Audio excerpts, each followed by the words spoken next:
पुत्रदा एकादशी 2025। पंचांग के अनुसार इस साल पौष माह के शुक्ल पक्ष की एकादशी तिथि 9 जनवरी को दोपहर 12 बजकर 22 मिनट से शुरू हो रही है। वहीं इस तिथि का समापन 10 जनवरी को रात्रि 10 बजकर 19 मिनट पर होगा। पुत्रदा एकादशी 2025। पुत्रदा एकादशी हिंदू धर्म में अत्यंत पवित्र और महत्वपूर्ण मानी जाती है। यह व्रत विशेष रूप से संतान प्राप्ति और परिवार की समृद्धि के लिए रखा जाता है। श्रावण और पौष माह में आने वाली इस एकादशी का उल्लेख शास्त्रों में मिलता है। इसे पुत्र देने वाली एकादशी के रूप में जाना जाता है।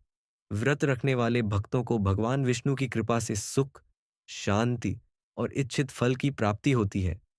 पंचांग के अनुसार इस साल पौष माह के शुक्ल पक्ष की एकादशी तिथि 9 जनवरी को दोपहर 12 बजकर 22 मिनट से शुरू हो रही है। वहीं इस तिथि का समापन 10 जनवरी को रात्रि 10 बजकर 19 मिनट पर होगा। ऐसे में पुत्रदा एकादशी 10 जनवरी को मनाई जाएगी। पुत्रदा एकादशी का महत्व, संतान सुख का आशीर्वाद। यह व्रत उन दंपतियों के लिए विशेष रूप से फलदायी है जो संतान सुख की इच्छा रखते हैं। फल की प्राप्ति व पुण्यों का नाश। शास्त्रों के अनुसार इस व्रत से वर्तमान और पूर्व जन्म के पाप समाप्त होते हैं। इस व्रत को करने से अग्निष्टोम यज्ञ का फल मिलता है एवं भगवान विष्णु अपने भक्तों की सभी मनोकामनाएं पूरी करते हैं। मोक्ष की प्राप्ति। पुत्रदा एकादशी व्रत धर्म, पुण्य और मोक्ष प्रदान करता है। सुख, शांति और समृद्धि। यह व्रत परिवार में सुख, शांति और समृद्धि लाने वाला माना गया है। आध्यात्मिक उन्नति।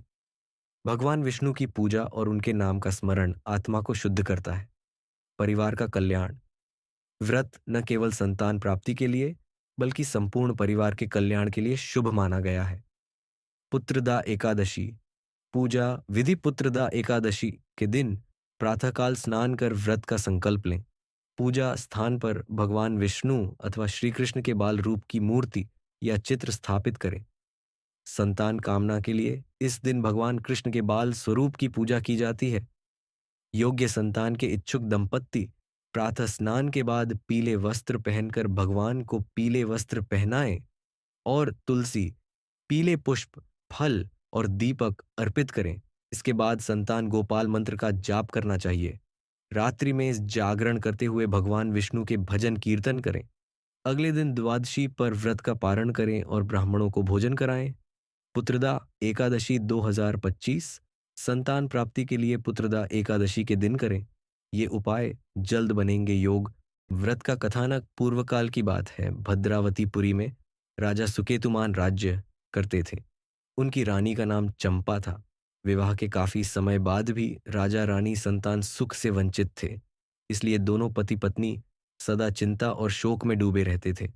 एक दिन दुखी होकर राजा घोड़े पर सवार होकर गहन वन में चले गए। पुरोहित आदि किसी को इस बात का पता न था।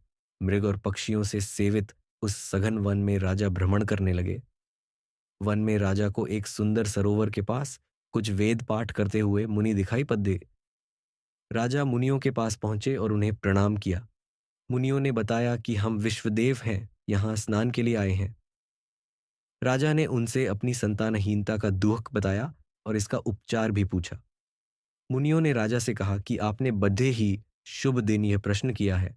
आज पौष शुक्ल एकादशी तिथि है। इसके बाद मुनियों के द्वारा बताई गई विधि से राजा ने पुत्रदा एकादशी का व्रत रखा।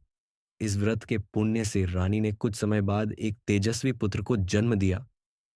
बद्दा होकर राजा का यह पुत्र धर्मात्मा और प्रजापालक हुआ। भगवान सबका मंगल करे। जय श्री वासुदेवाय नमः।